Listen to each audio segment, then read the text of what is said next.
Hello నమస్కారం, welcome back to orange seven. నేను దివ్య. ఈరోజు మనం డక్ కర్రీ అంటే డక్ రోస్ట్ చేయబోతున్నాము. మరీ డ్రై రోస్ట్ కాదు, సెమీ గ్రేవీగా చాలా టేస్టీగా సింపుల్గా చేసే ఒక కర్రీయే. ఎలా చేయాలో చూద్దాం. నేను ఇలాంటి ఒక డక్ని తీసుకున్నాను. బయట నుంచి కొనుక్కొని వచ్చినప్పుడు వాళ్ళు కోసి ఇవ్వలేదు, మనమే బాగా క్లీన్ చేసి కట్ చేస్తున్నాను. ఇది మరీ పెద్దదేం కాదు, క్లీన్ చేసినప్పుడు 1 కేజీ దాకా వచ్చింది. బాగా ఫ్యాట్ ఎక్కువగా ఉంది, అందుకని స్కిన్ తీయలేదు.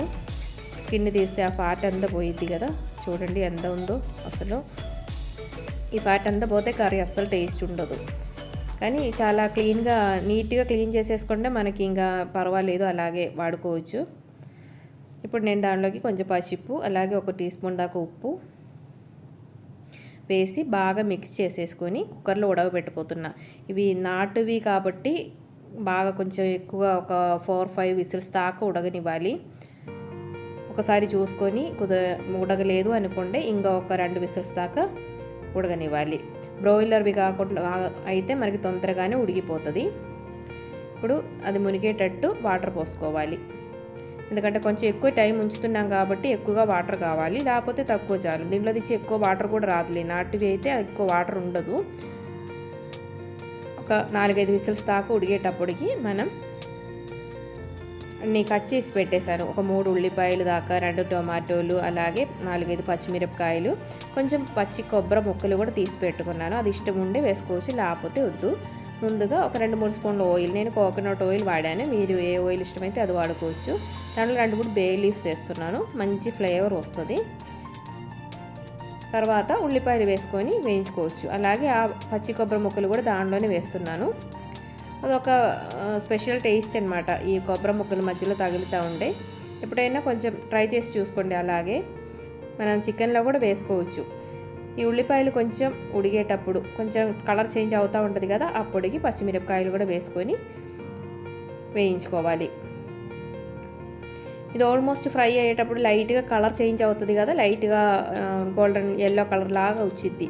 అప్పుడు మనం మసాలా పొడిలు అన్నీ వేసుకోవచ్చు. ఇంకా కొంచెం పసుపు కూడా వేసుకోవాలి, మసాలాలో పసుపు కావాలి కదా, అలా కొంచెం పసుపు వేసుకోవాలి. అలాగే ధనియా పౌడర్ ఒక 2 స్పూన్ దాకా వేస్తున్నాను.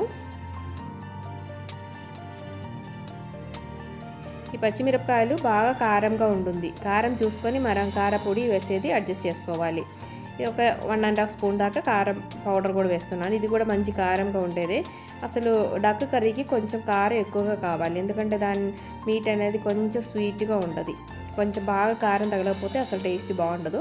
అలాగే అల్లం వెల్లుల్లి పేస్ట్ 1 టేబుల్ స్పూన్ దాకా వేసుకోవాలి.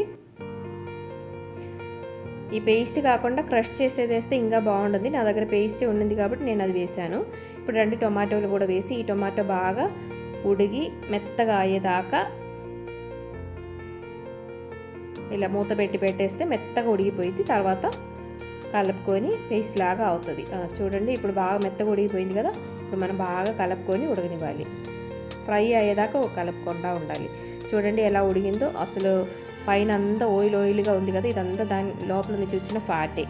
కర్రీకి మంచి టేస్ట్ వచ్చేది ఆ ఫ్యాట్ వల్లే. ఇప్పుడు గరం మసాలా వేస్తున్నాను, 1 టేబుల్ స్పూన్ దాకా వేసుకోవచ్చు. అంటే వేరే మసాలాలు ఏం మనం వేయలేదు కదా, అందుకని. మన మసాలా ఇంట్లో చేసేదైతే కొంచెం బాగా టేస్టీగా ఫ్లేవర్ఫుల్గా ఉంటుంది. ఇప్పుడు ఈ డక్ కర్రీ ఉడికిపెట్టిన డక్కును కూడా దాంట్లో వేసి కలుపుకోవాలి. ఇది ఇలా ఫ్యాట్ ఎక్కువ ఉండడం వల్ల ఇదంతా డ్రైగా అవ్వలేదు. అది కాకుండా మనం చపాతీ అలాంటి దానికి తినాలంటే కొంచెం గ్రేవీగా కావాలి కదా, లైట్గా సెమీ గ్రేవీ అన్నట్టు. అందుకని నేను ఎక్కువ వాటర్ తగ్గించలేదు. చూడండి ఎంత ఫ్యాట్ ఉందో పైన.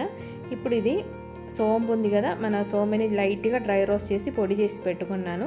నేను ఇలాంటి కర్రీలకి ఇవి కొంచెం వేస్తాను, మంచి ఫ్లేవర్ ఉంటుంది, అలాగే స్పెషల్ టేస్ట్ కూడా ఉంటుంది.